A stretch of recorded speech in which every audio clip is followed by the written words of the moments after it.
एक साथ साथ काइंडली बताते जाइए।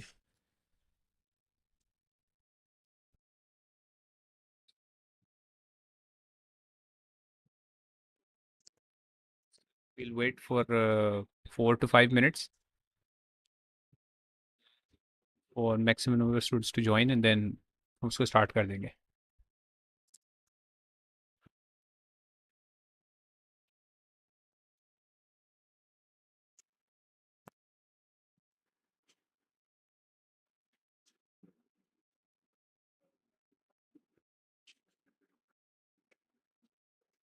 क्लियर है, चले ठीक हो गया।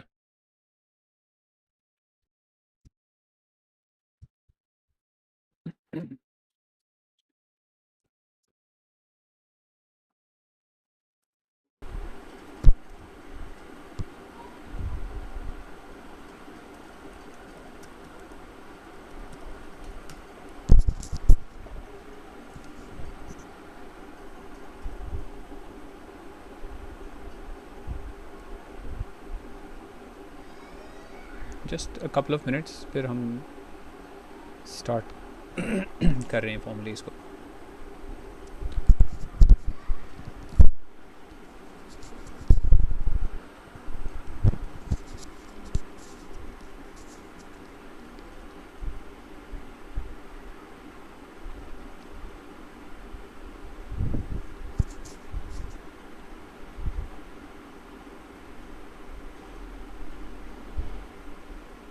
अच्छा जी, बिस्मिल्लाहिर्रहमानिर्रहीम। आपका ये लिस्ट ऑफ एक्सपेरिमेंट्स हैं जो आपके फर्स्ट ईयर के फिज़िक्स के पीबीए के लिए आपको पहले भी शेयर की जा चुकी है। एंड आई एम श्योर आपने जो सेंटअप के अपने पेपर्स दिए हैं उनमें भी पीबीए के आपने पेपर्स इसी पैटर्न के मुताबिक दिए हैं जो फेडरल बोर्ड ने हमें प्रोवाइड किया था। तो दो सेक्शंस हैं, एक सेक्शन 1 जिसमें 60% ऑफ प्रैक्टिकल है और 60% मार्क्स उसमें से या ज़्यादा क्वेश्चंस उसमें से आएंगे, और पार्ट 2 में 40% मार्क्स का पेपर बनेगा, 6 मार्क्स का पेपर बनेगा और थोड़े कम क्वेश्चंस उसमें से आएंगे। What we seen in the 9th BBA is के किसी एक प्रैक्टिकल में से क्वेश्चंस देने के बजाय जो पेपर सेटर्स हैं उन्होंने एक से ज़्यादा प्रैक्टिकल्स में से क्वेश्चंस बना के दिए हैं। तो मोस्ट प्रॉब्ली आपका जो फर्स्ट ईयर का फिजिक्स का पेपर होगा उसमें भी एक से ज़्यादा प्रैक्टिकल्स में से आपको क्वेश्चंस दिए जाएंगे, लेकिन किसी एक प्रैक्टिकल में से 5-6 मार्क्स के क्वेश्चंस ज़रूर होंगे और वो पार्ट 1 में से होंगे। पार्ट 2 में मोस्ट प्रॉब्ली 2-2 नंबर के 3 क्वेश्चंस होंगे डिफरेंट प्रैक्टिकल्स में से। तो सबसे पहले मार्क कर लीजिए। अक्सर स्टूडेंट्स पूछते हैं कि what are the important practicals. आवाज़ नहीं आ रही बेटे, बाकियों को आवाज़ आ रही है। आप काइंडली अगर अपना चेक कर लें स्पीकर वगैरह का सिस्टम, या और भी अगर किसी को आवाज़ में प्रॉब्लम है तो वो कर दें क्लियर। अगर बाकियों की आवाज़ ठीक है तो आई थिंक आप अपना साथ साथ देख लीजिए स्पीकर्स को भी। अच्छा, तो जो इम्पोर्टेंट प्रैक्टिकल्स आप लोग अक्सर पूछते हैं, तो पार्ट 1 में से सबसे पहले इम्पोर्टेंट प्रैक्टिकल के लिहाज से हैं सेफेरोमीटर, क्योंकि ये एक ऐसा प्रैक्टिकल है जो इससे पहले जो हमारे परफॉर्मेंस बेस्ड प्रैक्टिकल्स होते थे उनमें ये इंक्लूडेड नहीं था, या इंक्लूडेड भी था तो ज़्यादातर परफॉर्म नहीं करवाते थे टीचर्स। तो अब इसमें से ज़्यादा चांस है आपका जो प्रैक्टिकल का पेपर है वो इस सेफेरोमीटर के प्रैक्टिकल्स में से आने का चांस है। इसके बाद जो इलेक्ट्रॉनिक टाइमर है एक्सपेरिमेंट नंबर 5, ये है तो बहुत आसान है, प्रैक्टिकल भी आसान है और इसका जो बीबीए के क्वेश्चंस भी आपके बनेंगे वो भी मोस्ट प्रॉब्ली वो इजी क्वेश्चंस ही बनेंगे, लेकिन ये फिर भी इम्पोर्टेंट प्रैक्टिकल है। ये दो प्रैक्टिकल्स पार्ट 1 में से, and 1 more is a vector addition वाला, ये ऐड कर लें। तो ये ज़रूर करने, लेकिन करने हमने सारे ही हैं। जो पार्ट 2 है उसमें से सबसे इंपॉर्टेंट है number 2, determine the acceleration to gravity by oscillating mass spring system. ये बहुत इंपॉर्टेंट प्रैक्टिकल है। उसके बाद next number 3 and number 5 also you have to look at those practicals in detail as well. अच्छा, अब प्रैक्टिकल्स के लिए हम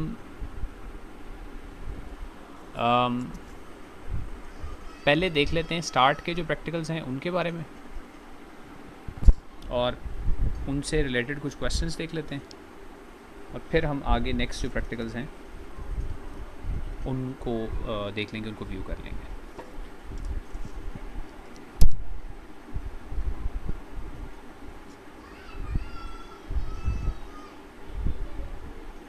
अच्छा अच्छा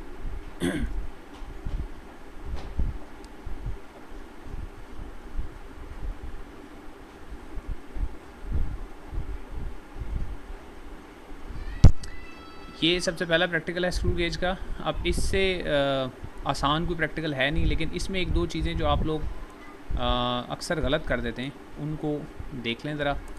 वो गलतियाँ आपने पेपर में दोहरानी नहीं है, वो गलतियाँ आपने पेपर में नहीं करनी। वो क्या गलती हैं? सबसे पहले आप जो पिच डिटर्मिन करनी होती है, उस पिच की डिटर्मिनेशन में आप गलती कर देते हैं।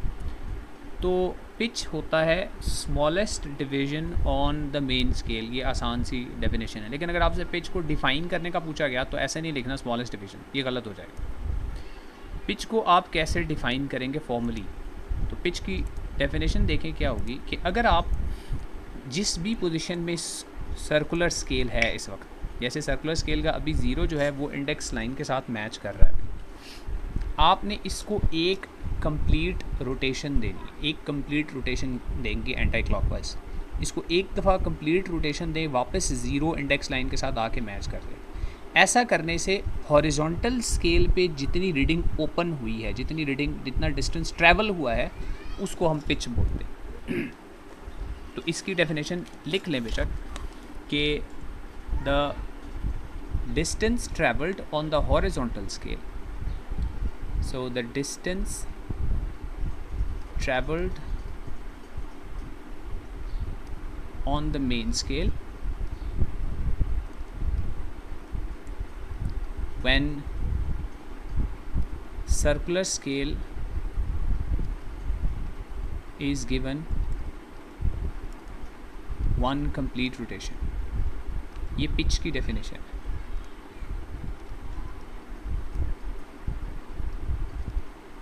इसको पिच ऑफ द स्क्रू बोलते हैं, डिफ़ाइन करने के लिए अगर आपसे पूछा जाए तो। अब इस वक्त इस इंस्ट्रूमेंट पे पिच कितनी है, आपको तो ज़ाहिर है डायग्राम्स ही आएंगी। इस तरह अपरेटस आपको कभी भी नहीं मिलेगा। You will have a look at the diagram and then decide the pitch. तो इसकी पिच इसके ऊपर 0 के बाद सबसे छोटी डिविजन्स होती है। तो आपको इस तरह की ऐसे ओपन हुई हुई स्केल मिलेगी। इस स्केल पे 0 ऐसे देखें लिखा हुआ है अभी, और यहाँ पे 5 लिखा हुआ है।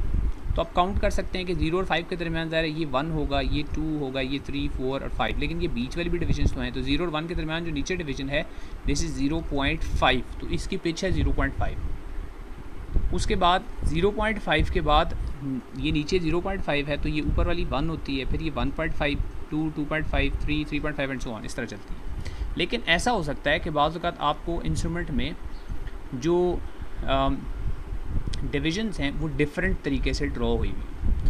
अब इस तरह डिविजन्स अगर ड्रॉ हुई हो तो देखिए ये मिसलीडिंग है बहुत। यहाँ पर 0 लिखा हुआ है और यहाँ पर 10 लिखा हुआ है। आप 0 के बाद 0.5 याद करके जाएंगे और इसको 0.5 ही लिख देंगे तो ये गलत हो जाएगा, बिकॉज अब 0 और 10 के दरमियान में देखिए यहाँ 1 होगा तो ये 2, 3, 4, तो यहाँ तक 10 तो पूरा ही नहीं हो रहा। इसका मतलब क्या है? इसका मतलब ये है कि इस स्क्रू गेज के ऊपर अभी जो सामने है, अगर ये पहली डिवीज़न मैं 2 लूँ, ये 2 हो तो ये 4, 6, 8, तब ये 10 पूरा होता है। और उस सूरत में 0 और 2 के दरमियान ये जो नीचे वाली डिवीज़न होगी this will be 1 millimetre, not 0.5। तो इस इंस्ट्रूमेंट का ये जो भी मेरे सामने है, इस इंस्ट्रूमेंट का की पिच जो है that is not 0.5, it is actually 1 millimetre. तो आपने डायग्राम को देखकर फिर पिच को डिसाइड करना है। अगर यहाँ 0 है और यहाँ 10 है तो दिस वन इज़ 1 मिलीमीटर्स, ठीक है।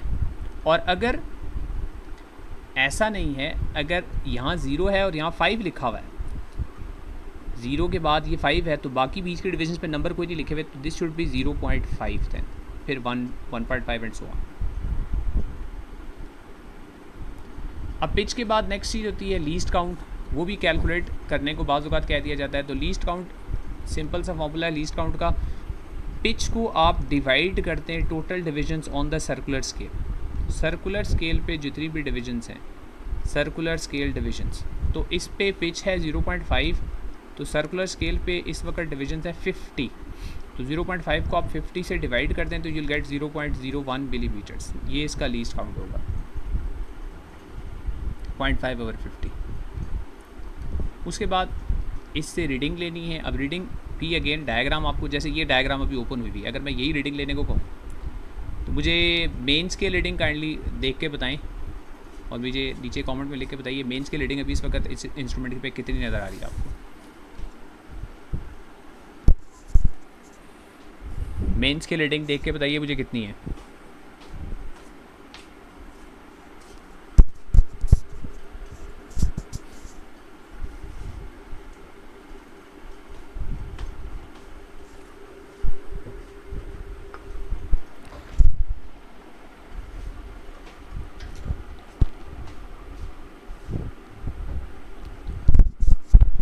Any one of you, can you tell me the main scale reading? 43. Okay. Anyone else?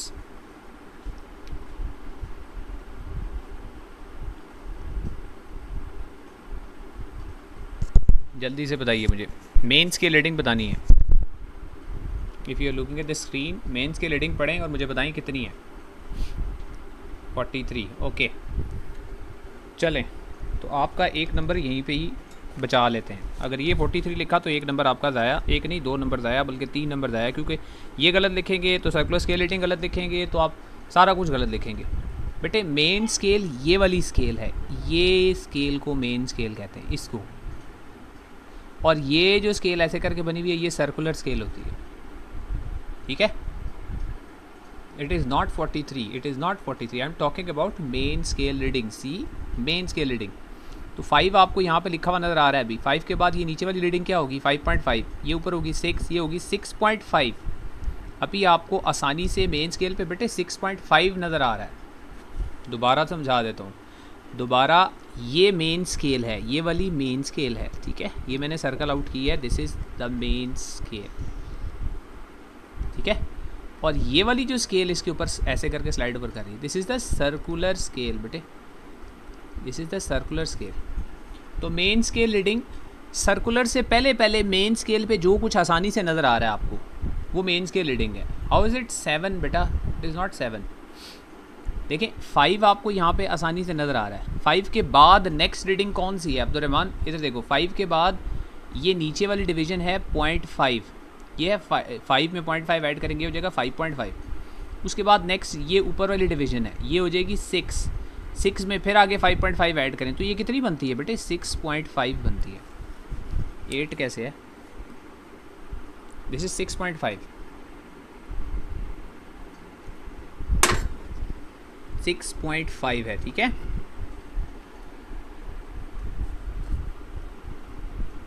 Six 6.5। एक और रीडिंग लेता हूँ ताकि आपको क्लियर हो जाए। अब मेंस के रीडिंग मुझे कौन बताएगा, जल्दी से देख के बताएं मेंस के रीडिंग अभी की, हरी अप।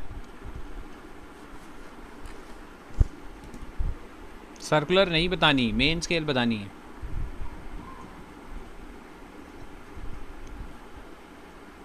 चलो समझ आ गया तो बेटे अब मेन स्केल रीडिंग बताओ जल्दी से, जल्दी करेंगे। एक एक्सपेरिमेंट में हमने इतना टाइम नहीं लगाना वरना तो ये पूरे नहीं होंगे सारे।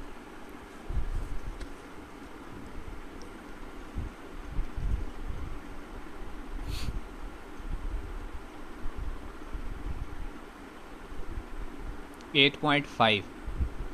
Okay let's take one more answer, एक और आंसर ले लेते हैं। अब्दुर्रहमान ट्राई करें बेटे, मेन स्केल पे कितनी रीडिंग है।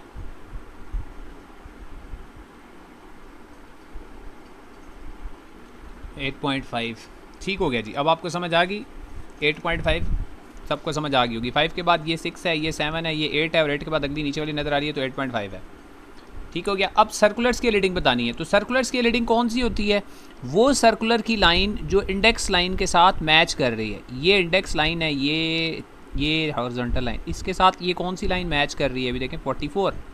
तो सर्कुलर स्केल रीडिंग क्या है, 44 है।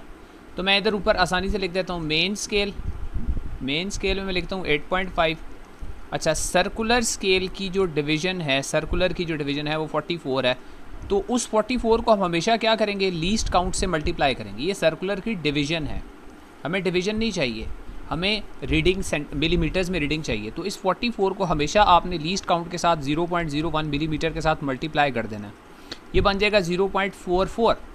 ये सर्कुलर की रीडिंग हो जाएगी, सर्कुलर की डिवीज़न नहीं थी, ये सर्कुलर की अब हो जाएगी रीडिंग। अब क्या करना है, ये 0.44 आपने इस मेन स्केल के अंदर ऐड कर देना है, इन दोनों को आपने आपस में प्लस कर देना। तो आपने 8.5 में प्लस कर देना है 0.44, तो आपका टोटल आंसर हो जाएगा 8.94 मिलीमीटर्स। ये आंसर हो गया आपका, ठीक है जी। मेन स्केल रीडिंग लेंगे, फिर सर्कुलर स्केल की डिवीजन लेंगे, फिर उसको लीस्ट काउंट से मल्टीप्लाई करेंगे, जो आंसर आएगा उसको मेन स्केल में ऐड कर देंगे। This will give you the reading on the screw gauge. ये 6.5 कैसे है बेटे?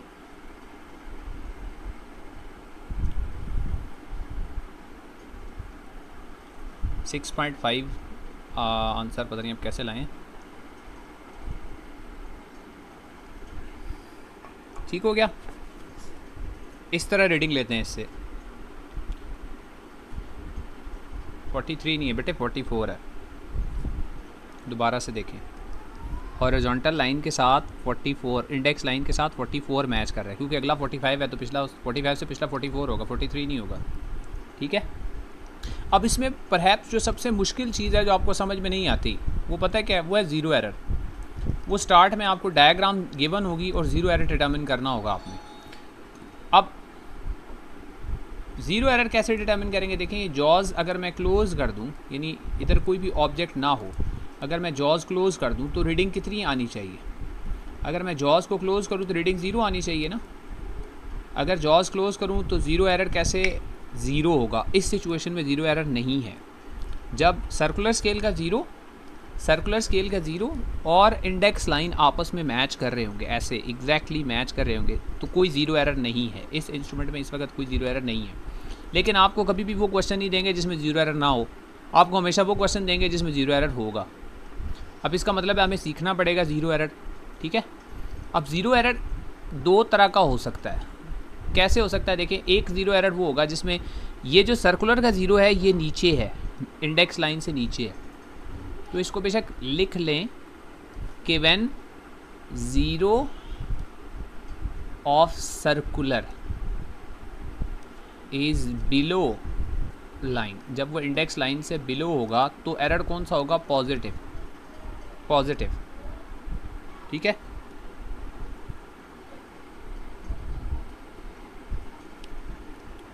अगर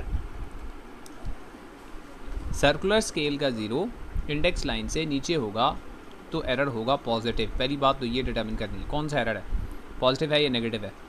उसके बाद आपने एरर क्या है ये कैसे देखना है। अब इंडेक्स लाइन के साथ देखें कौन सी लाइन सर्कुलर की कोइंसाइड कर रही है। ये लाइन कोइंसाइड कर रही है, कौन सी लाइन है? ये लाइन नंबर बता सकते हैं, 5 से पिछली वाली 4।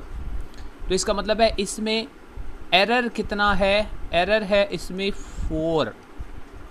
लेकिन 4 क्या है? 4 क्या मिलीमीटर, सेंटीमीटर क्या है? तो ये 4th डिवीज़न है, इसको बोलेंगे 4th डिवीज़न या 4 ही लिख दें सिंपल इसके साथ। अभी इसके साथ कोई मिलीमीटर सेंटीमीटर नहीं है, तो आपने इसको क्या करना है? इसको लाजमी मल्टीप्लाई करना है लीस्ट काउंट के साथ 0.01, तो आएगा 0.04 mm। ये इसके अंदर पॉजिटिव ज़ीरो एरर है। पॉजिटिव ज़ीरो एरर 0.04 mm आ जाएगा। जो भी सर्कुलर की लाइन इंडेक्स लाइन के साथ मैच कर रही है वो एरर है, पॉजिटिव ज़ीरो एरर। अब इसको क्या करें? पॉजिटिव आ गया, फिर क्या करें? लेट्स सपोज जो भी हमने थोड़ी देर पहले रीडिंग ली थी 8.94, वही रीडिंग है मेरे पास और मेरे इंस्ट्रूमेंट में ये इतना एरर है। अब आपने क्या करना है? एरर को याद रखना है, हमेशा आपने माइनस करना है। हमेशा एरर को हमेशा माइनस करना है, चाहे पॉजिटिव है चाहे नेगेटिव है। अभी समझाता हूँ। इसमें इस 8.94 आपने रीडिंग ले ली, इसमें से 0.04 अगर ये एरर होता तो मैं माइनस कर देता, तो मेरा आंसर आता 8.90 मिलीमीटर। ये मेरा एरर आ जाता, ये मेरी करेक्टेड रीडिंग आ जाए 8.90 मिलीमीटर। एरर डिफरेंट होता तो ज़्यादा रीडिंग डिफरेंट आती। ठीक है, जैसे फॉर एग्जांपल अगर ये एरर होता, अभी देखें ज़ीरो नीचे है, इंडेक्स लाइन ऊपर है, पॉजिटिव ज़ीरो एरर है, अब मैंने क्या देखना है, कौन सी लाइन इंडेक्स लाइन के साथ मैच कर रही है। तो ये मैंने लाइन मैचिंग यहाँ से देख ली, ये 5 के बाद 6, 6 के बाद 7, तो एरर कितना है, एरर इस सिचुएशन के अंदर 7 है। मैंने 7 को 0.01 के साथ मल्टीप्लाई कर दिया 7 को, तो ये आ जाएगा 0.07 mm। ये आपका पॉजिटिव ज़ीरो एरर आ गया, 0.07 mm। इसको अपनी जो भी रीडिंग आएगी उसमें से माइनस कर देना। ये पॉजिटिव ज़ीरो एरर के लिए करते हैं, लेकिन ज़रूरी नहीं है हमेशा पॉजिटिव ज़ीरो एरर हो, you can have a negative zero error as well. अब अगर नेगेटिव ज़ीरो एरर होगा तो उस सिचुएशन में कुछ ऐसा होगा, देखें अब नेगेटिव ज़ीरो एरर है, इसमें क्या हो गया, देखें ये ज़ीरो ऊपर चला गया। तो यहाँ पे बेशक आप लिख लें कि if the zero above index line, तो एरर क्या होगा, एरर होगा नेगेटिव, एरर होगा नेगेटिव, नेगेटिव ज़ीरो एरर होगा। अगर ज़ीरो ऊपर चला गया तो नेगेटिव ज़ीरो एरर होगा। अब नेगेटिव ज़ीरो एरर में बहुत ध्यान करना है आपने। अभी आपने नेगेटिव ज़ीरो एरर के लिए क्या देखना है कि इंडेक्स लाइन के साथ कौन सी लाइन मैच कर रही है। तो इंडेक्स लाइन के साथ अभी इस वक्त मैच कर रही है, ये 45 है, 45 के बाद 46, 47th लाइन। तो आपने एरर को 47 नहीं लिख देना। नेगेटिव ज़ीरो एरर में 47 एरर जो लाइन कोइंसाइडिंग है वो एरर नहीं लिख देना आपने। आपने ये देखना है कि ज़ीरो और इंडेक्स लाइन के दरमियान में बीच में ये कितनी लाइनें हैं। आपने ज़ीरो से बैकवर्ड्स पीछे जाना है, तो 1 2 3 3 लाइनें हैं। तो इसमें असल में एरर है -3 का, ठीक है, या जो भी आपकी लाइन कोइंसाइड कर रही है, लाइन अभी 47 कोइंसाइड कर रही है, इसको 50 में से माइनस कर दें, 50 - 47 भी 3 आ जाएगा, ठीक है।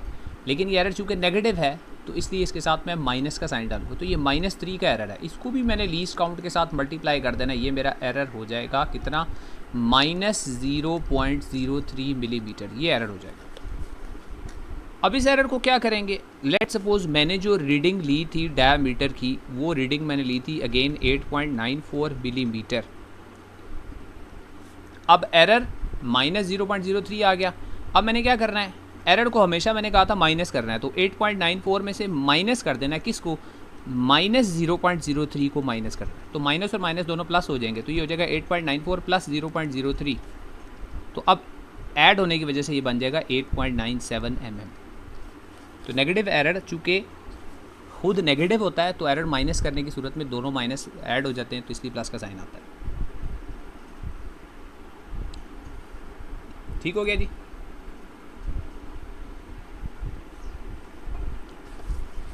अब क्विकली इससे रिलेटेड एक प्रैक्टिस है पेपर पीपीए का मेरे पास, उसको देख लेते हैं। उसमें सारा कुछ सॉल्व करने के बजाय हम 1-2 चीज़ें बस जल्दी से देखेंगे और फिर नेक्स्ट प्रैक्टिकल पे जाएंगे। तो यहाँ पे आपको टेबल में 1-2 चीज़ें लिखी हुई हैं, देखें टेबल में आपको मेन स्केल लिखी हुई है, टेबल में आपके पास सर्कुलर स्केल डिवीज़न लिखी हुई है, डिवीज़न। आपने आगे कंप्लीट करना है फ्रैक्शनल रीडिंग, तो वो फार्मूला भी बता दिया उसने, n × LC। n ये है, ये जो n है 25 है। तो सर्कुलर स्केल रेटिंग को हमेशा हम लीस्ट काउंट से मल्टीप्लाई करते हैं, तो 25 को 0.01 से मल्टीप्लाई करें तो ये बन जाएगा 0.25। और फिर मैंने बताया था मेन स्केल को और इसको आपने ऐड करना होता है, मेन स्केल को और फ्रैक्शनल या सर्कुलर स्केल रीडिंग को आपस में ऐड करना होता है। ऐड करने की सूरत में 0.5 में 0.25 आप ऐड कर दें, तो 0.5 प्लस 0.25, तो दिस विल गिव यू 0.75। तो यहाँ पे आप लिख सकते हैं 0.75। और फिर आगे लिखा हुआ है करेक्टेड रीडिंग। ये भी मैंने थोड़ी देर पहले आपको बताया। करेक्टेड रीडिंग का मतलब क्या होता है कि जो एरर है इसको प्लस या माइनस करें। एरर को हमेशा माइनस ही करना है, ठीक है, लेकिन पॉजिटिव एरर माइनस हो जाएगा। नेगेटिव एरर में खुद भी एक नेगेटिव का साइन होता है, तो माइनस और माइनस मिलकर एक्चुअली वो नेगेटिव एरर जो है वो ऐड हो जाएगा। तो अब इसको देखिए कंप्लीट कर लेते हैं। कंप्लीट द ऑब्जर्व रीडिंग हमने कंप्लीट कर ली। How will you apply the zero correction, इसका आंसर आपने लिखना है। How will you apply the zero correction, तो आप लिखेंगे subtract the zero error from the observed reading. Observed reading में से आपने ज़ीरो एरर को सब्ट्रैक्ट कर देना, तो आपके पास आंसर करेक्ट होके सही होके आ जाएगा। एरर समझ नहीं आया? अच्छा, कौन सा एरर समझ में नहीं आया बेटा? पॉजिटिव एरर होता है और एक नेगेटिव एरर होता है, ठीक है। दोनों एरर्स को नोट करने का तरीका मैंने बताया। आपने ये देखना है कि कौन सी सर्कुलर स्केल की लाइन, जब जॉज क्लोज होते हैं, कौन सी सर्कुलर स्केल की लाइन इंडेक्स लाइन के साथ मैच करती है। तो ये अगेन डायग्राम में देख लें। अभी इस वक्त देखें ये एरर कौन सा है, पहले ये डिसाइड करें। एरर है नेगेटिव। कैसे मुझे पता चला एरर है नेगेटिव? एरर नेगेटिव होने का मुझे ऐसे पता चला कि ज़ीरो ऊपर है, सर्कुलर स्केल का ज़ीरो ऊपर है और इंडेक्स लाइन उससे नीचे रह गई, तो नेगेटिव एरर है। अब कितना नेगेटिव एरर है? अब इंडेक्स लाइन के साथ कौन सी लाइन मैच कर रही है, इंडेक्स लाइन के साथ कौन सी लाइन ये मैच कर रही है, ये मैंने देखनी है कौन सी लाइन है। अभी ये 45 लिखा हुआ है, तो 45 से एक आगे 46, तो ये वाली लाइन नंबर होगी 47। उस पर लिखा हुआ नहीं है लेकिन मैंने पढ़ लिया 47 है। अब क्या एरर 47 लिख देना है? नहीं, 47 नहीं लिख देना। क्यों नहीं लिख देना? क्योंकि हमने ये देखना होता है कि ज़ीरो कितनी लाइनें इंडेक्स लाइन से ऊपर चला गया, कितनी लाइनें ऊपर चला गया। तो इधर से गिन लें, ये लाइन मैच कर रही है तो इससे ऊपर 1 2 3, तो 3 लाइनें ज़ीरो ऊपर चला गया। इसका मतलब है इसमें -3 का एरर है। अब उस -3 के एरर को हमने क्या करना है, लीस्ट काउंट से मल्टीप्लाई कर दें। जो भी एरर आएगा, -3 ज़रूरी नहीं, -3 है। अब इसको चेंज कर देता हूँ, देखें इसको मैं ऐसे कर देता हूँ। अब देखें अभी भी एरर है, जॉज क्लोज है, कोई चीज़ इसके अंदर नहीं है, इंस्ट्रूमेंट अभी भी रीडिंग मुझे दे रहा है। इसका मतलब है इसमें एरर है। कैसे मुझे पता चलेगा एरर है? ये ज़ीरो ऊपर चला गया, इंडेक्स लाइन नीचे रहेगी, ये नेगेटिव एरर है। ये पहली बात पता चल गई। दूसरी बात, एरर कितना है ये कैसे पता चलेगा? अब ज़ीरो और इंडेक्स लाइन के दरमियान ये कितनी लाइनें, ये मैंने गिननी है, कितनी लाइनें ये गिननी है। तो या ये गिन लेता हूँ या मैं ये देखता हूँ कि यहाँ पे कौन सी लाइन इंडेक्स लाइन के साथ मैच कर रही है। तो लाइन नंबर 41 मैच कर रही है, तो लाइन नंबर 41 है। टोटल लाइन्स मेरे पास होती है 50, तो 41 और 50 के दरमियान में कितनी लाइनें हैं? 9। तो इसमें एरर कितना होगा? -9। तो -9 को मैंने क्या करना है, 0.01 के साथ मल्टीप्लाई करना है, तो ये हो जाएगा -0.09 मिलीमीटर। ये मेरे पास एरर हो जाएगा। एरर को नोट डाउन कर लेना। फिर उस एरर का क्या करें, आपने इस इंस्ट्रूमेंट्स में से जो भी रीडिंग लेनी थी ले ली, एंड में आप ये माइनस कर दें, ये सब्ट्रैक्ट कर दें। जो भी एरर है इसको क्या करें, सब्ट्रैक्ट कर दें। लेट्स से हमने जो रीडिंग ऑब्ज़र्व की है, लेट्स सपोज वो ऑब्ज़र्व्ड रीडिंग है बेटे 2.55, ये है मेरी ऑब्ज़र्व्ड रीडिंग। इसमें से मैंने ये एरर को क्या करना है, माइनस। तो 2.55 में से माइनस कर दूंगा -0.09, तो माइनस और माइनस प्लस हो जाएंगे, तो 2.55 प्लस 0.09 हो जाएगा। तो ये बन जाएगा 2 हो जाएगा 64 मिलीमीटर। तो ये मेरा फाइनल आंसर आएगा। क्योंकि मेरे इंस्ट्रूमेंट में एरर था, नेगेटिव था, वो एरर बीच में ऐड हो गया, तो मेरा टोटल आंसर अब बना 2.55 के बजाय 2.64 बना। ठीक हो गया? I hope it helps. अच्छा, अब हम आई थिंक इस पे ज़्यादा और टाइम ज़ाया नहीं करते, हम अगले प्रैक्टिकल पे जाते हैं। ठीक है, क्योंकि we have other important practicals to go along with this. अच्छा जी, अब इससे आगे एक बहुत इंपॉर्टेंट अगेन प्रैक्टिकल है। इस सेंस में इम्पॉर्टेंट है कि आप लोग उसमें 1-2 गलतियां आप लोग कर देते हैं, तो वो भी मैं साथ साथ बताता हूँ गलती क्या करते हैं और फिर उसको परफॉर्म कैसे करते हैं। तो ये सेफेरोमीटर का प्रैक्टिकल है, इसमें आप लोग गलती करते हैं। सेफेरोमीटर, हाँ जी, ये है जी सेफेरोमीटर का एक इंस्ट्रूमेंट है। इससे हमने क्या करना होता है, radius of curvature find out करना होता है। फ्रैक्शनल रीडिंग, बेटे फ्रैक्शनल रीडिंग का मतलब ये है कि जो सर्कुलर स्केल की रीडिंग है ना, उसको आप मल्टीप्लाई कर दें लीस्ट काउंट के साथ, वो फ्रैक्शनल रीडिंग होती है। मैंने भी बताया था ना आपको, पहले आपने बेटे मेन स्केल रीडिंग लेनी होती है। सबसे पहले आपने लेनी होती है मेन स्केल रीडिंग, उसके बाद आपने लेनी होती है, मेन स्केल में होल नंबर्स में आंसर आता है ना, 2, 2.5, 3, 3.5, 4, 4.5, लेट्स से 3.5 मेन स्केल में आ जाए। अब सर्कुलर स्केल पे जो आंसर है, वो सर्कुलर स्केल की जो डिवीज़न है उसको सर्कुलर भी कह देते हैं या उसको फ्रैक्शनल भी कह देते हैं, नाम जो मर्ज़ी रख दें। इसको आप सर्कुलर को फ्रैक्शनल बोल रहे हैं, बस फ्रैक्शनल स्केल। ठीक है, उसकी जो भी डिवीज़न आएगी 1, 2, 3, 4, 1 से लेकर 50 तक कोई भी नंबर आया, लेट्स से 25 आया, आपने हमेशा इस नंबर को क्या करना है, लीस्ट काउंट से मल्टीप्लाई करना है। तो इसको 25 को 0.01 से मल्टीप्लाई करना है। ये जो 0.25 अब मेरे पास आ गया, ये मेरी फ्रैक्शनल स्केल रीडिंग है। फ्रैक्शनल स्केल रीडिंग, पहले फ्रैक्शनल स्केल डिवीज़न होगी, पहले क्या होगी, डिवीज़न। ये डिवीज़न को n कहा जाएगा, n। फिर इस n को वो कहेंगे लीस्ट काउंट से मल्टीप्लाई कर दें। बाज़ औक़ात ये लिखा हुआ बताएंगे, बाज़ औक़ात लिखा हुआ नहीं बताएंगे। आपने हमेशा याद रख लेना है कि सर्कुलर स्केल की रीडिंग को हमेशा लीस्ट काउंट से मल्टीप्लाई करना है आपने, ठीक है। नहीं बेटे 47 ले ही नहीं सकते, पॉजिटिव जीरो एरर नहीं होगा। वो इतना लंबा चक्कर लगा के 47 लेने के बजाय हम जो करीब वाला 3 है वो क्या एरर क्यों ना लें। बात आप समझे नहीं। हम नेगेटिव एरर में यही तो मैं बात आपको समझा रहा हूँ कि अभी इधर मैं एरर 41 लूँ। 41 का मतलब पता है क्या है कि यहाँ 0 से वो पीछे से घूम के आके ये एरर पॉजिटिव 41 है। नो, जो नज़दीक तरीन है वो 0 के करीब, ये 9 डिविजन्स है ना कि वो 41 वाली है, नज़दीक है। तो नेगेटिव एरर में आपने 0 से बैकवर्ड्स पीछे जाना है, इंडेक्स लाइन तक डिविजन्स देखनी है कितनी, ठीक है। अच्छा जी, अब सेफेरोमीटर में देखें इसकी वर्किंग वगैरह जो है, ये मैंने इधर ही चैनल पे देखना वीडियो इसकी मैंने बना के रखी हुई है, तो उस पर वर्किंग देखनी है, उस पर देख लेना। वर्किंग पे हम बात नहीं करेंगे, हम इससे जो रीडिंग लेनी है ना हम उस पर बात करेंगे, ठीक है। इसका PBA सॉल्व करने की कोशिश करेंगे। तो बेसिकली सेफेरोमीटर से हम करते क्या है, radius of curvature find out करते हैं। जो कर्व्ड चीज़ें होती हैं ना, जैसे लेंस हो गया, convex lens, concave lens, mirror है, कन्वेक्स कॉनकेव मिरर है, उनका रेडियस ऑफ कर्वेचर वो फाइंड आउट करते हैं, ठीक है। अब उसके लिए ये इंस्ट्रूमेंट यूज़ करते हैं, इसको हम सेफेरोमीटर बोलते हैं। अच्छा, इसकी मैं बल्कि डायग्राम दिखाता हूँ, मेरे पास ज़्यादा ज़रा बेहतर डायग्राम है, वो कहाँ है, लेट मी सी, हाँ इस फाइल में है, ज़रा बेहतर डायग्राम है वो दिखा देता हूँ। ये है जी सेफेरोमीटर, इस तरह का होता है। अब इस पे अगेन देखें, जो सेफेरोमीटर है इस पे दो स्केल्स हैं बेटे, 2 स्केल्स हैं। कौन कौन सी स्केल्स हैं, जिस तरह स्क्रू गेज पे है ना स्केल्स, मिलती जुलती इसके ऊपर भी 2 स्केल हैं। उस पे मेन स्केल और सर्कुलर स्केल है। इस पे इसको बोलते हैं मेन स्केल की जगह से बोलते हैं वर्टिकल स्केल, इसका नाम रख दिया हमने वर्टिकल। ये है वर्टिकल स्केल और ये सर्कुलर ही है, ये सर्कुलर स्केल ही है। एक वर्टिकल एक सर्कुलर हो गया, ठीक है। 100 भी होती है जी, बिल्कुल 100 भी होती है, सर्कुलर स्केल पे 100 भी हो सकती है, ऐसे स्क्रू गेज भी होते हैं। तो आपके पास जो डायग्राम आएगी पेपर में उसके मुताबिक देख के डिसाइड करें। अब इसमें वर्टिकल और सर्कुलर है जी सेफेरोमीटर पे, ठीक है। वर्टिकल सर्कुलर 2 स्केल्स हैं, तो इन्हीं दोनों स्केल से रीडिंग लेनी है और बिल्कुल तकरीबन वैसे ही लेनी है जैसे हम अभी स्क्रू गेज में लेते हुए हैं, ठीक है। यानी पहले मेन स्केल रीडिंग लेनी है, इसमें पहले वर्टिकल स्केल रीडिंग हो जाएगी, उसके बाद circular scale reading screw gauge में ली थी, इसमें भी सर्कुलर स्केल रीडिंग लेंगे।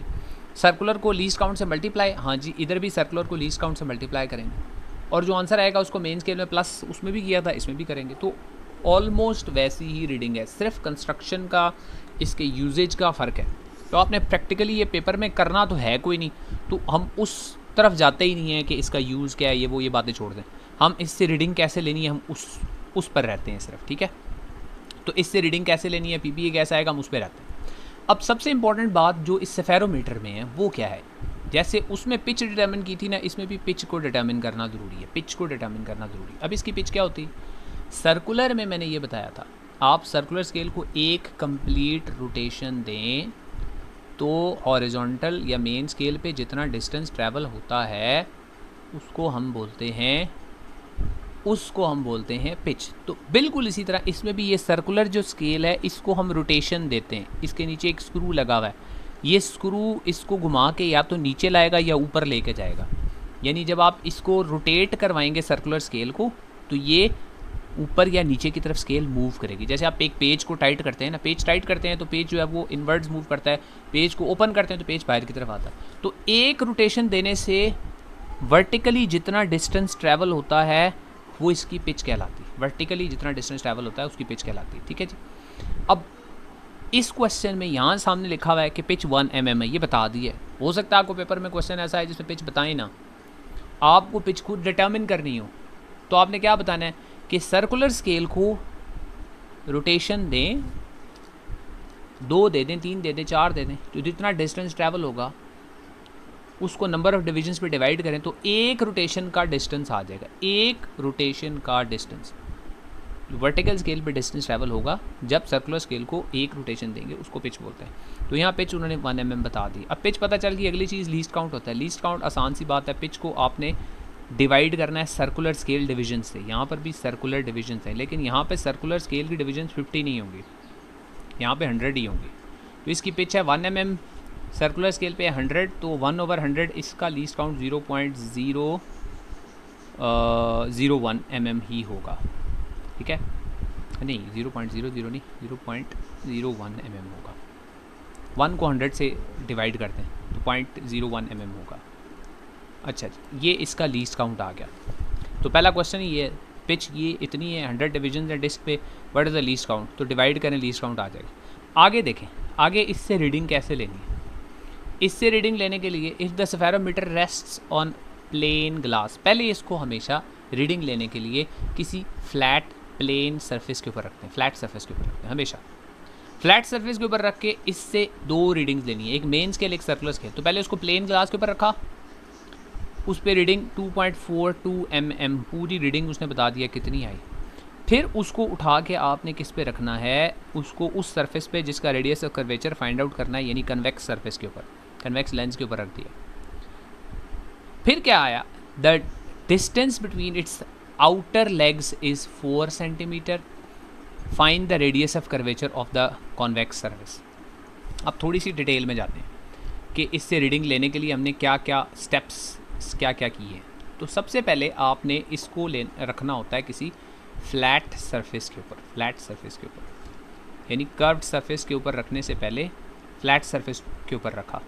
फ्लैट सरफेस के ऊपर रख के आपने इससे रीडिंग ले ली, वो रीडिंग इधर बता दी गई हमें 2.42। उसके बाद लाजमी इसको किसी कॉन्वेक्स या कॉन्केव सरफेस के ऊपर रख देते हैं, कॉन्केव सरफेस के ऊपर रख देते हैं और कॉन्वेक्स या कॉन्केव सरफेस पे रखकर दोबारा से रीडिंग लेते हैं। अब किसी इस एक्सपेरिमेंट में वो रीडिंग भी बता दी गई है हमें, लेकिन हम रीडिंग लेने का तरीका भी देख लें। अगर कॉन्वेक्स या कॉन्केव सरफेस पे रखते हैं तो पहले हम मेन स्केल रीडिंग लेते हैं, पहले मेन स्केल रीडिंग लेते हैं, फिर सर्कुलर स्केल रीडिंग लेते हैं या फ्रैक्शनल स्केल रीडिंग लेते हैं और फिर उसको लीस्ट काउंट से मल्टीप्लाई करते हैं, जैसे अभी स्क्रू गेज में भी किया था। जैसे मेन स्केल लेट से मेन स्केल पे आ जाता है 3 मिलीमीटर, सर्कुलर स्केल पे आ जाता है लेट से 25, तो आपने 25 को लीस्ट काउंट से मल्टीप्लाई करना है तो क्या आ जाएगा 0.25 mm आ जाएगा। अब इसको 3 में ऐड कर देना है, इन दोनों को आपस में ऐड करेंगे तो आपका आंसर आ जाएगा 3.25।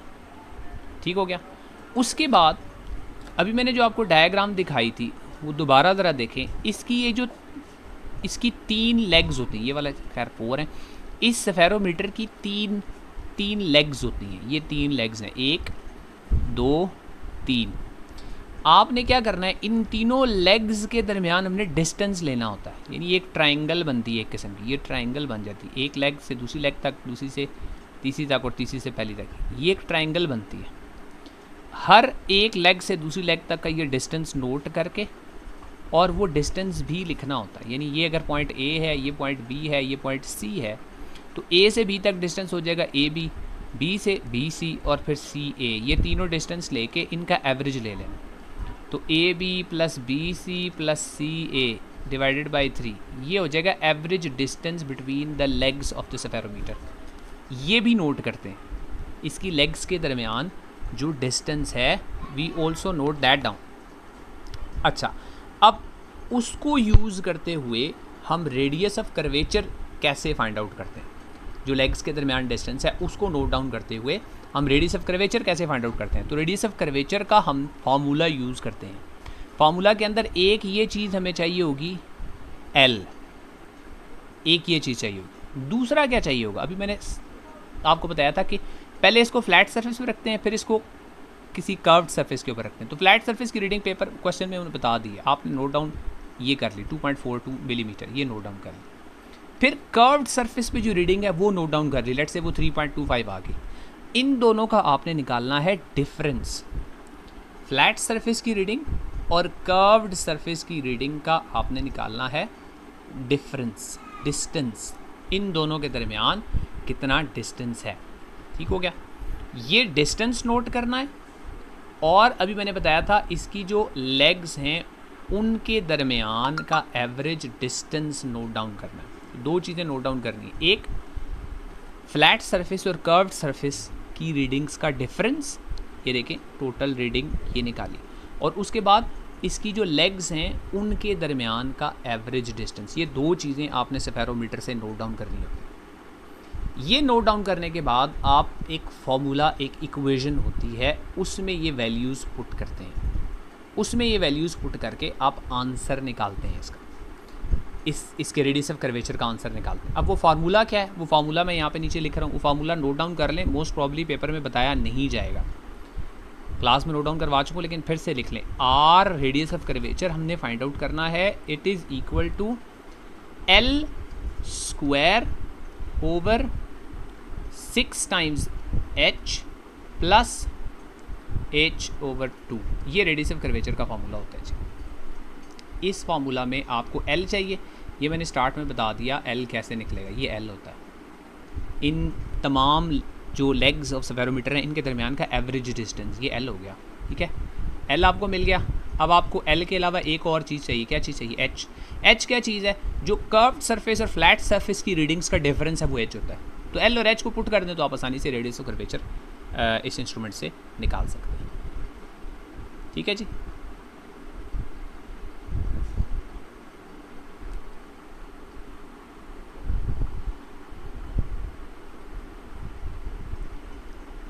फॉर्मूला नोट डाउन कर लें, L square over 6h plus H over 2। अब जैसे ये है सामने देखें, ये हमारे पास आ गया टेबल बना हुआ। इस टेबल में हमें देखें मेंस के रीडिंग भी दे दी है, सर्कुलर्स के रीडिंग भी दे दी है, उसको लीस्ट काउंट से मल्टीप्लाई भी करके दे दिया है। यहाँ 0.63 आ जाएगा, 2 और 0.63 को ऐड किया, ये आ गया 2.63, ये 2.63 आ गया। ये कौन सी है, ये कर्व्ड सरफेस के ऊपर रीडिंग है, कर्व्ड सरफेस की रीडिंग है 2.63। और फ्लैट सरफेस की रीडिंग कितनी है, 2.42। तो मैंने आपको क्या बताया था, एच कैसे निकालेंगे, एच ऐसे निकालेंगे, इसका और इसका डिफरेंस यानी 2.63 और 2.42 का डिफरेंस। तो 2.63 में से माइनस कर दें 2.42, दोनों को माइनस कर दें तो ये आ जाएगा आपके पास 0.21 मिलीमीटर। ये आपके पास एच आ गया, ये एच आ गया। एल ये भी क्वेश्चन में गिवन है, आपने कुछ भी फाइंड नहीं करना। Distance between its outer legs is 4, यानी आपको एल भी गिवन है यहाँ पर, एल 4 सेंटीमीटर ये भी गिवन है। बस ये ध्यान करना एच जो है वो मिलीमीटर में और एल जो है वो सेंटीमीटर में, तो दोनों का एक जैसा यूनिट ज़रूर कर लेना। तो एच 0.21 मिलीमीटर है, इसको चेंज करें मिलीमीटर को सेंटीमीटर में तो ये हो जाएगा 0.021 सेंटीमीटर, ये सेंटीमीटर में आ गया। अब एच भी आ गया, एल भी आ गया। अब आप नीचे फार्मूला ये मैंने अभी आपको लिख के बता दिया, L square over 6h plus H over 2। इसमें एल और एच की वैल्यू पुट करेंगे, आपको रेडियस ऑफ कर्वेचर मिल जाएगा, ठीक है जी। अगर इसमें कन्फ्यूजन है तो बता दें, अगेन बता रहा हूँ ये नई चीज़ है, एक ऐसा प्रैक्टिकल है जो इससे पहले परफॉर्मेंस बेस्ड में होता नहीं था प्रैक्टिकल में। तो मोस्ट प्रॉब्ली ये इस दफ़ा पेपर में ज़रूर क्वेश्चन इसमें से आएगा। तो अगर इसमें अगर आपको समझ में कोई चीज़ नहीं आ रही तो ज़रूर पूछ लें।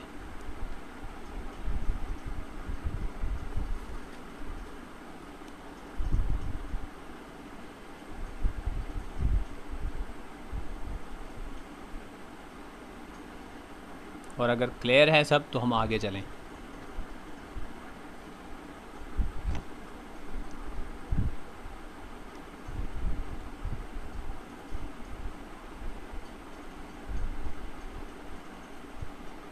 समझ आ गई, चलो बहुत अच्छी बात है, समझ आ गई।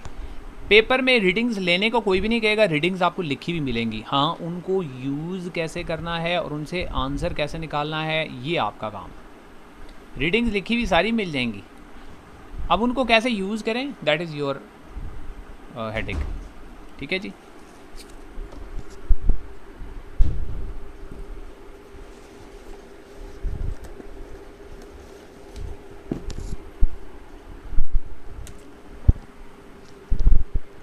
इससे रिलेटेड नेक्स्ट आगे इसके 1-2 क्वेश्चंस हैं वो कर लेते हैं, और एक और प्रैक्टिकल हो सकता है अभी, क्योंकि मैं नहीं चाह रहा कि इसको इतना ज़्यादा मैं खींचूँ लाइव स्ट्रीम को कि आप लोग बोर हो जाएं। तो इसको भी एक आध और प्रैक्टिकल करते हैं, फिर एंड करेंगे। फिर मैं सर निसार के साथ मशवरा करके फिर आपको बताता हूँ, एक आध और आप लोगों के साथ सेशन कर लेंगे।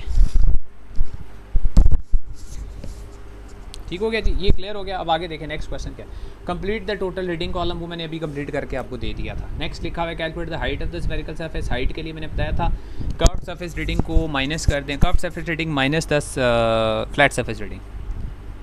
डेफिनेशन बिल्कुल आ सकती है बेटे, डेफिनेशन क्यों नहीं आ सकती, मैंने इसीलिए पिच की डेफिनेशन लिख के दी थी आपको।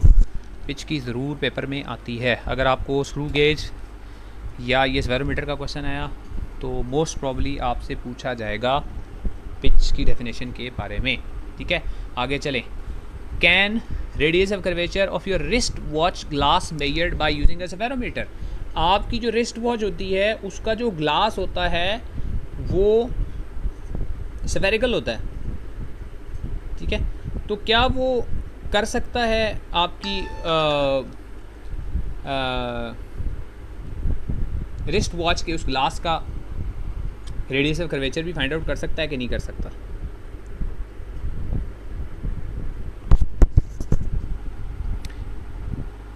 लेकिन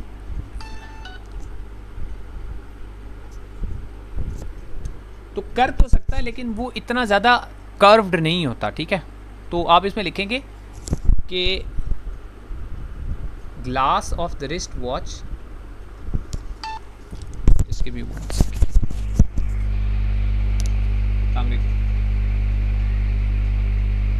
जी जी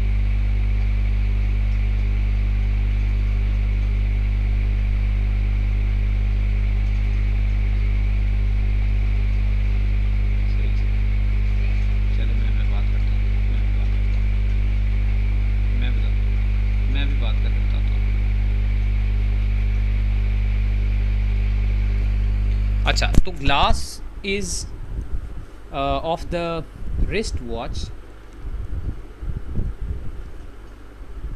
is not very spherical, so the spherometer cannot measure its radius of curvature, cannot measure its radius of curvature, या इस कर्व्ड लिख दें, स्फेरिकल लिख दें, रेडियस ऑफ कर्वेचर ये नहीं कर सकता। ठीक है, ये इसका जवाब ये है, रेडियस ऑफ कर्वेचर ये मेजर नहीं कर सकता।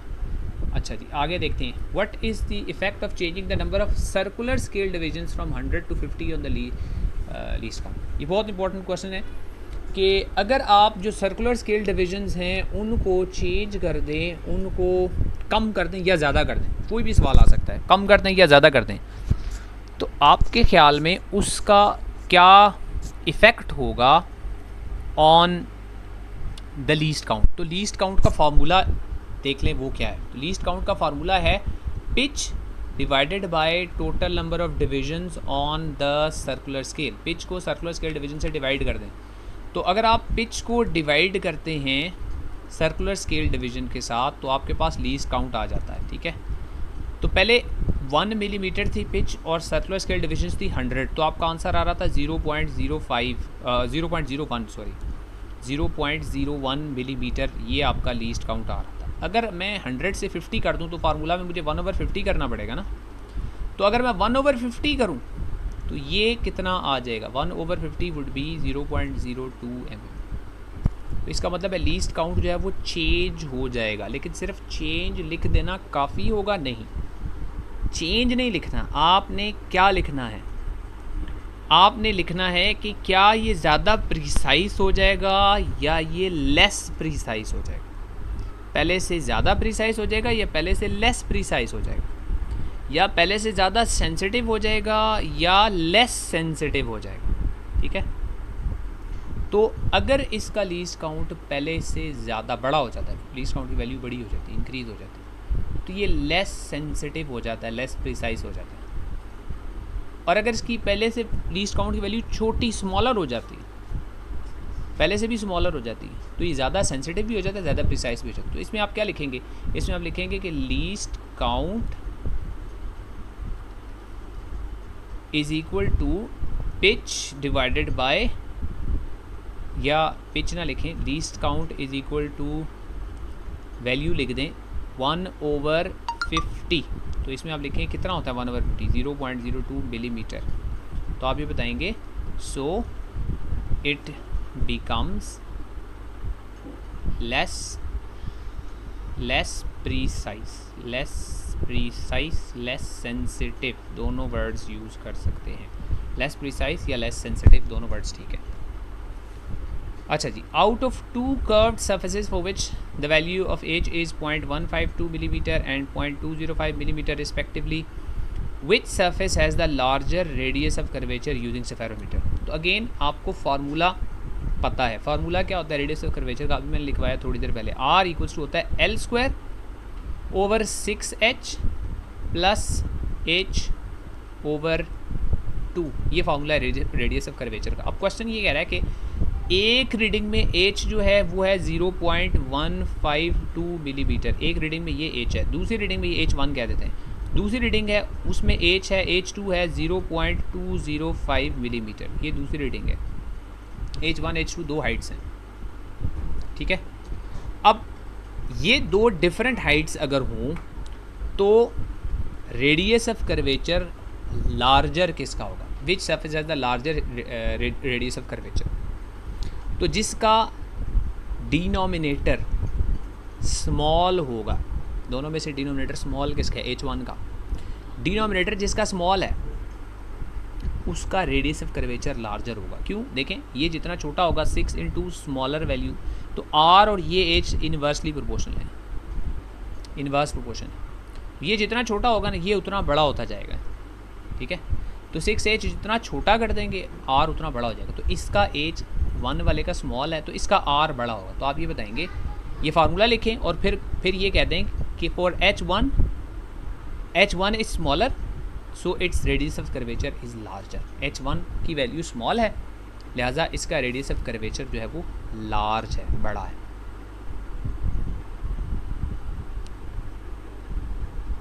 तो ये इस एक्सपेरिमेंट से रिलेटेड अगेन कुछ क्वेश्चंस हो गए, सेफेरोमीटर से रिलेटेड।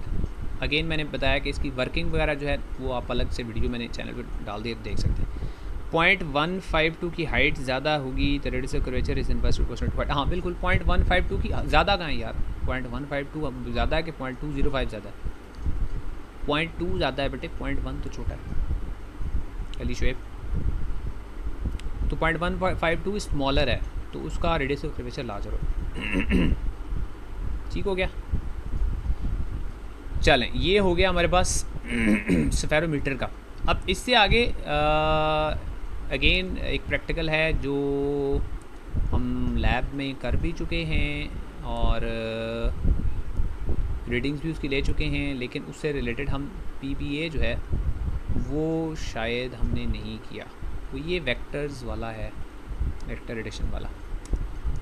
तो याद करवा दूँ ये प्रैक्टिकल कैसा था और क्या इसमें करते थे। तो इस तरह के ये 3 वेट्स ऐसे हैंग हुए होते हैं, इस अपरेटस से, ग्रेविसेंट अपरेटस इसको कहते हैं।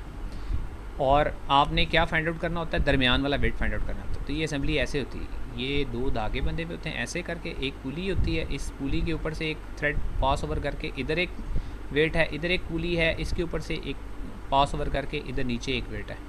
ये 2 वेट्स हैंग हुए हैं ऐसे, और इन दोनों के वेट्स की वजह से इस थ्रेड के अंदर टेंशन है और उसको बैलेंस करने के लिए नीचे एक और तीसरा वेट ऐसे करके हैंग हुआ है। अब ये पूरा सिस्टम बैलेंस्ड है, इक्विलिब्रियम में है। जब ये पूरा सिस्टम बैलेंस्ड है, इक्विलिब्रियम में, इसका मतलब है sum of all the forces is 0, net force is 0। आपने क्या करना है इस प्रैक्टिकल में, ये जो दरमियान वाला ये वेट है इसकी वैल्यू फाइंड आउट करनी है। ये वाला वेट आपको पता है, ये वाला वेट आपको पता है, यूजुअली दोनों बराबर होते हैं, ये पता होते हैं आपको। ये होता है 20 ग्राम्स, लेट सपोज ये होता है 20 ग्राम्स, तो ये दरमियान वाला बताना होता है कितना है, इस अरेंजमेंट की मदद से। ये प्रैक्टिकल हमने किया हुआ है, ठीक है। अब वो कैसे बताएंगे जी, इसका टेबल देख लेते हैं जल्दी से। बाज़ औक़ात पेपर में पता है कैसा क्वेश्चन आता है, आपसे कहा जाता है पेपर की हेडिंग्स फिल करें, तो इसलिए मैं साथ पेपर ये भी अटैच कर दिया, टेबल भी अटैच कर दिया। तो हेडिंग्स क्या होंगी जी, सबसे पहले जो आपने इधर वेट लटकाए हैं उनके ही हेडिंग्स हो जाएंगी। ये पहला मैथ्स है, इसको वेट में कन्वर्ट कर देना, इस मैथ्स को वेट में कन्वर्ट कर दें। पेपर में लिखा हुआ होगा, ये पहले 2 कॉलम्स लिखे हुए होंगे। मोस्ट प्रॉब्ली आपसे कहा जाएगा इसके यूनिट बताएं क्या है, तो इसका यूनिट लिखा हुआ है DYNE, डाइन। ये जो डाइन्स है ये भी बेटे फोर्स का यूनिट होता है, फोर्स का ही यूनिट होता है, ठीक है। डाइन्स फोर्स का ही यूनिट होता है। हम फोर्स का यूनिट न्यूटन पढ़ते हैं। जो न्यूटन होता है ना, ये MKS सिस्टम के अंदर होता है, MKS सिस्टम। M फॉर मीटर, मीटर होता है, K फॉर किलोग्राम होता है, एंड S फॉर सेकंड होता है, ठीक है। S for second. तो मीटर अगर लेंथ मीटर में ली जाए और मास जो है वो किलोग्राम में लिया जाए और टाइम अगर सेकंड में लिया जाए तो इस सिस्टम को एमकेएस सिस्टम कहते हैं। उसमें जो फोर्स होती है उसका यूनिट होता है न्यूटन। लेकिन एक और सिस्टम होता है सीजीएस। सी का मतलब होता है सेंटीमीटर। सेंटीमीटर अगर ये सेंटीमीटर में लिया जाए और मास को ग्राम में लिया जाए, मास को ग्राम में लिया जाए और टाइम को सेकंड में ही लिया जाए, उस वक्त जो फोर्स का यूनिट होता है ना वो बेटे होता है डाइन्स। उस वक्त फोर्स का यूनिट होता है डाइन्स। तो यहाँ फोर्स का यूनिट है डाइन्स। अब वो डाइन्स में कन्वर्ट कैसे किया हुआ है?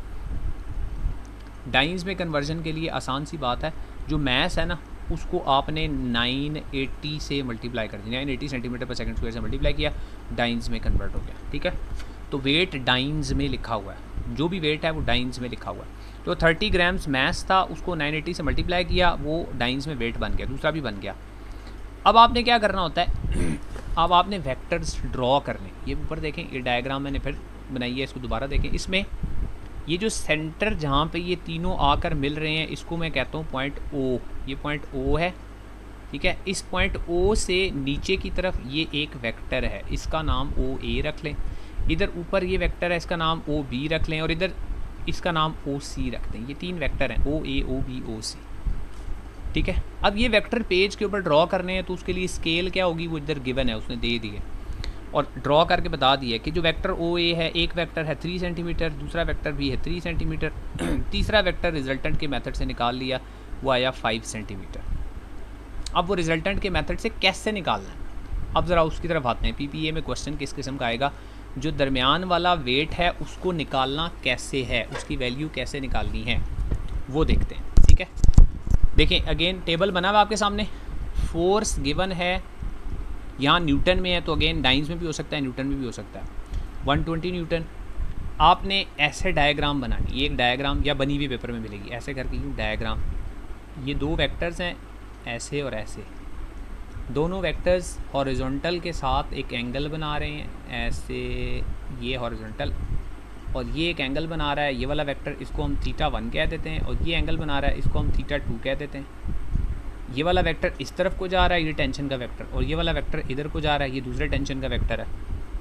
अब अगर एक वेक्टर एंगल के ऊपर हो तो उस वेक्टर के दो कंपोनेंट्स होते हैं, एक एक्स कंपोनेंट होता है और दूसरा वाई कंपोनेंट होता है।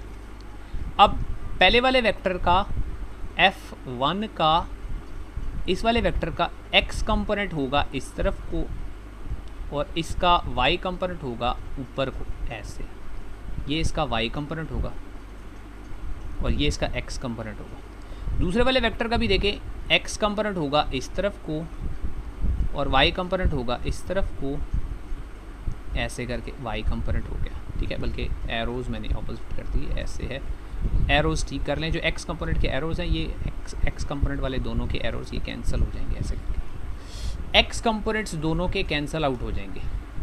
इसका मतलब है इफ़ेक्टिव सिर्फ ये वाला Fy बचा और इसका Fy बचा, दूसरी वाली फोर्स का y कंपोनेंट और पहली वाली फोर्स का y कंपोनेंट। ये जो दोनों y कंपोनेंट्स हैं इनकी डायरेक्शन देखें किस तरफ है, ऊपर की तरफ। और जो नीचे मैंने वेट अभी लगाया था अपरेटस में, आपको बताया था, उस नीचे वाले वेट का जो वेक्टर है वो किस तरफ है, वो डाउनवर्ड्स है। सॉरी, ये एरो खुद ही बना देता है, इसका एरो डाउनवर्ड्स होगा, डाउनवर्ड्स। अब बेसिकली हो क्या रहा है, ये जो Fy हैं दोनों, ये दोनों मिलकर ये वाला Fy, इसको Fy1 कह देते हैं, इसको Fy2 कह देते हैं, ये दोनों Fy किसके इक्वल हैं, नीचे वाले वर्टिकल यानी वेट के बराबर है। इन दोनों का सम जो है वो वेट के बराबर है। तो अगर आप ये Fy1 फाइंड आउट कर लें और Fy2 फाइंड आउट कर लें, दोनों को प्लस कर लें, तो आप बेसिकली तब नीचे वाला वेट फाइंड आउट कर लेंगे, तब नीचे वाले वेट की आपको वैल्यू मिल जाएगी। Fy1 Fy2 ये दोनों फाइंड आउट कर लें, उनको ऐड कर लें तो नीचे वाला वेट आ जाएगा। अब वो दोनों कैसे फाइंड आउट करेंगे, y कंपोनेंट हम कैसे फाइंड आउट करते हैं, Fy इज इक्वल टू होता है F sin थीटा। तो ये देखो पेपर में आपको थीटा भी गिवन है, F भी गिवन है, दोनों बातें गिवन है, थीटा भी गिवन है और F भी गिवन है। तो आपने क्या करना है, F sin थीटा यानी फोर्स को, यानी 120 को आपने क्या करना है, साइन ऑफ थीटा 1 यानी 35 के साइन के साथ मल्टीप्लाई कर देना, तो Fy1 आ जाएगा। अब Fy2 कैसे फाइंड आउट करना है, Fy2 के लिए क्या करना है, F sin थीटा ही करना है, उसकी फोर्स को मल्टीप्लाई कर देना है साइन ऑफ थीटा के साथ। तो फोर्स है 195, पेपर में क्वेश्चन में गिवन है 195, उसको क्या करना है, multiply sine of second angle, वो सेकंड एंगल है 60 डिग्री, तो इसके साथ मल्टीप्लाई कर दें। दोनों आगे Fy1 और Fy2 आगे। अब आगे वो कह रहे हैं कैलकुलेट सिग्मा fx का है। चलो fx तो मैंने आपको बताया था कि fx दोनों एक दूसरे को कैंसिल कर देते हैं, उनका सम है ही 0, तो सिग्मा fx तो है ही 0, इस क्वेश्चन का आंसर तो है ही 0। ठीक हो गया।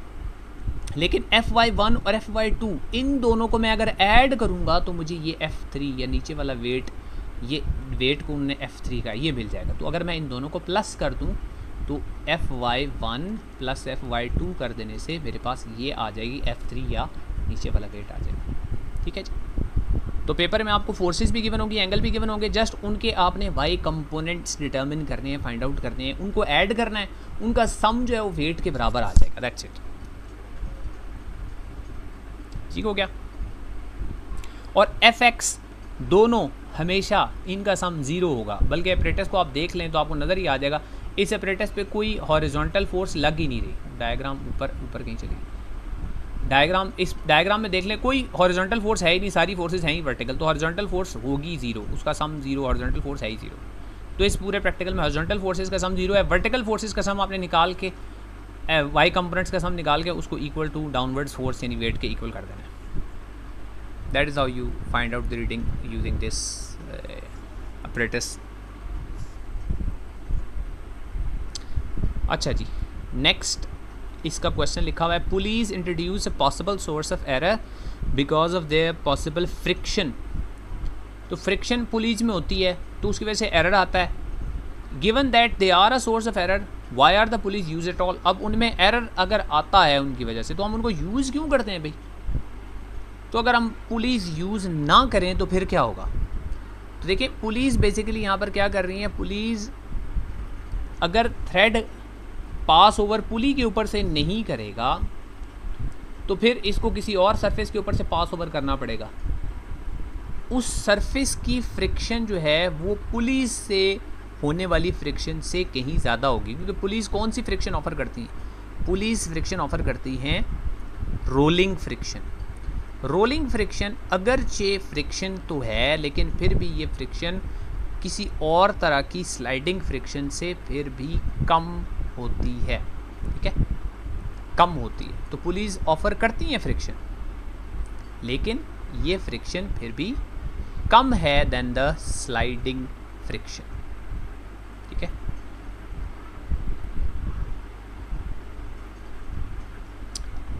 नेक्स्ट आगे क्वेश्चन है इसका, वो भी देख लेते हैं quickly. To determine the force acting on each mass it was assume that g is 9.80 metre per second square. इस प्रैक्टिकल में ये PBA में g को 9.8 मीटर पर सेकंड स्क्वायर लिया गया है। The value of g at the place where the experiment is performed may be slightly different from that value. यानी g की वैल्यू आपने जहाँ एक्सपेरिमेंट किया वहाँ डिफरेंट हो सकती है, 9.8 तो नहीं होगी। State what effect if any it would have on the percentage error calculated for the comparisons to test your answer to the question, leave g as a symbol in the calculation for the percentage error. अच्छा, अब आप percentage error को determine करें। अगर g की value जो है वो कुछ और हो, चेंज हो, यानी g की वैल्यू अगर चेंज हो जाए, तो अभी हमने मास को वेट में कन्वर्ट करने के लिए फार्मूला लगाते हैं W इक्वल्स टू mg। तो यहाँ हम g सपोज कर रहे हैं 9.8 मीटर्स पर सेकंड स्क्वायर है।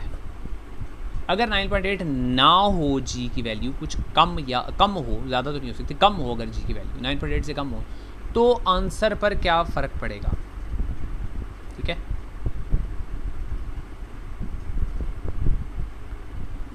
g की value at a place very करती है, g की value inversely with the distance, with the height from the centre of the earth. तो जहाँ पर आप एक्सपेरिमेंट परफॉर्म कर रहे हैं वो सेंटर ऑफ द अर्थ से उसका फासला बहुत कम होगा, वेरी मिनिमल। यानी आप हो सकता है कि हमारी लैब है, जैसे वो ग्राउंड लेवल पे नहीं है, फर्स्ट फ्लोर पे है, तो फर्स्ट फ्लोर का कितना एक फासला होगा ग्राउंड लेवल से? बहुत थोड़ा सा। तो आप ये लिखेंगे कि हाइट ऑफ द प्लेस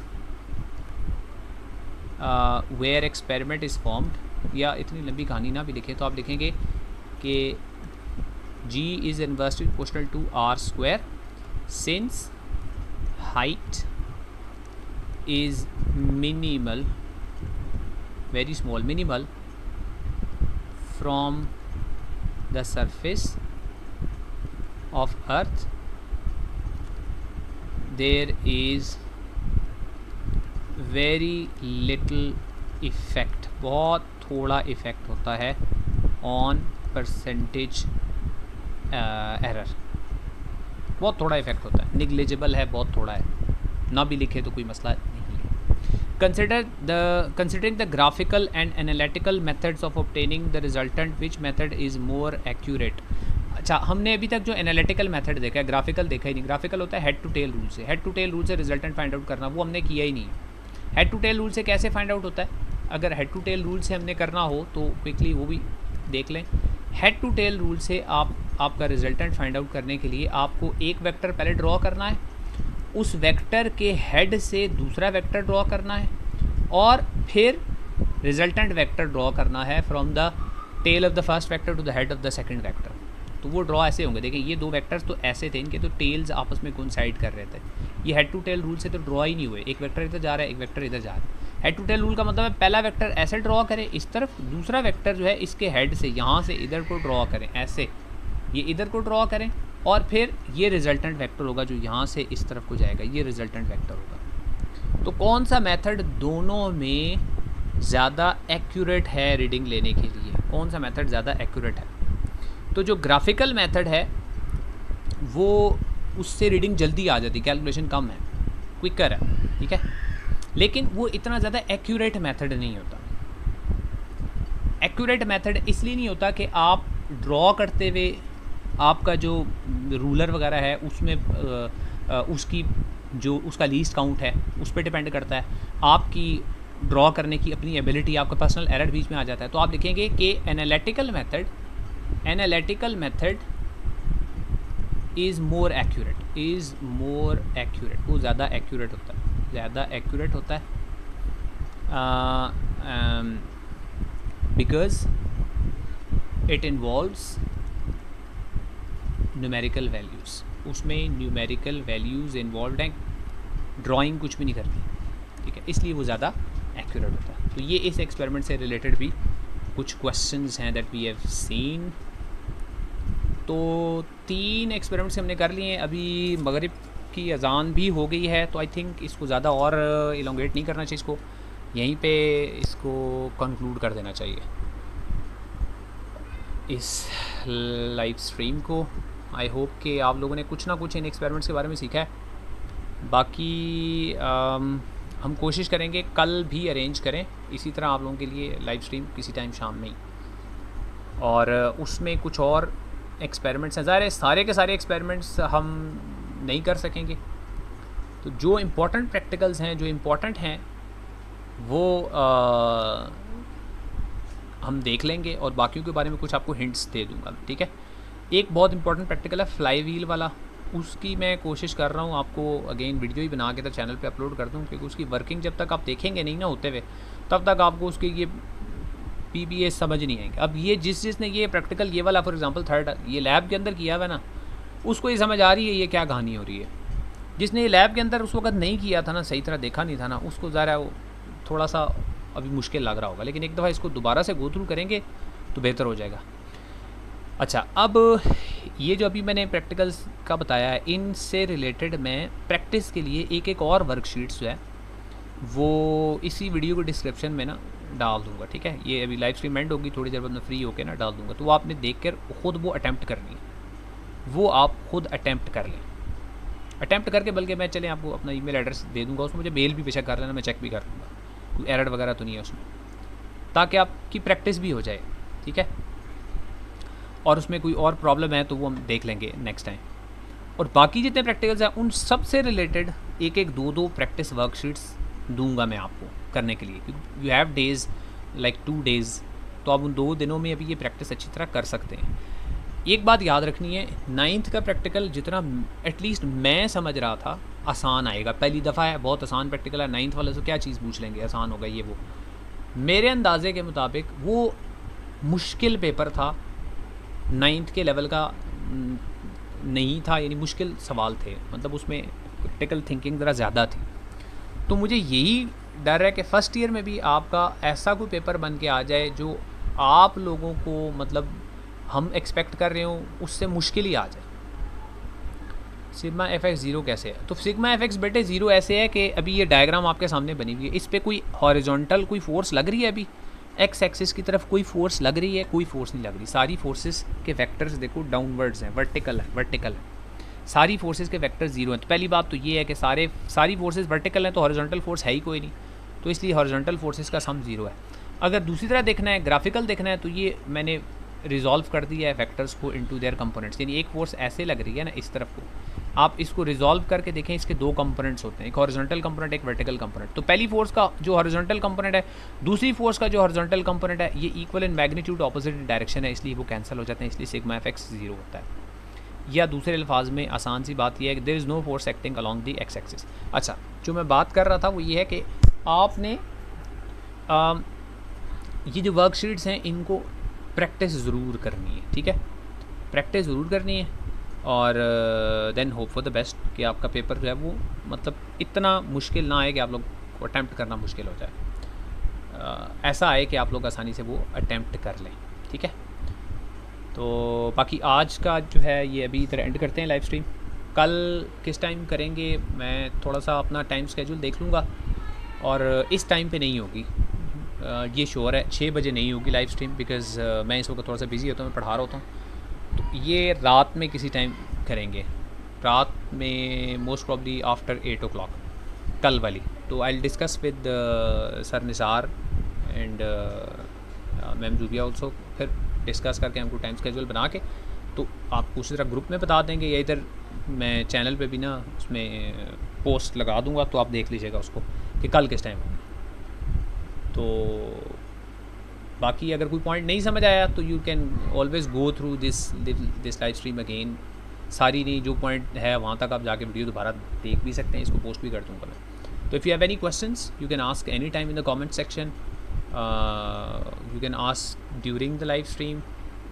ये 2 दिन जो हैं आपके पास इस दौरान वर्कशीट्स अभी कर दूंगा ऐड, अगर मुझे रात तक टाइम मिला, ना मिला तो मैं सुबह ऐड कर दूंगा हर सूरत में, ठीक है।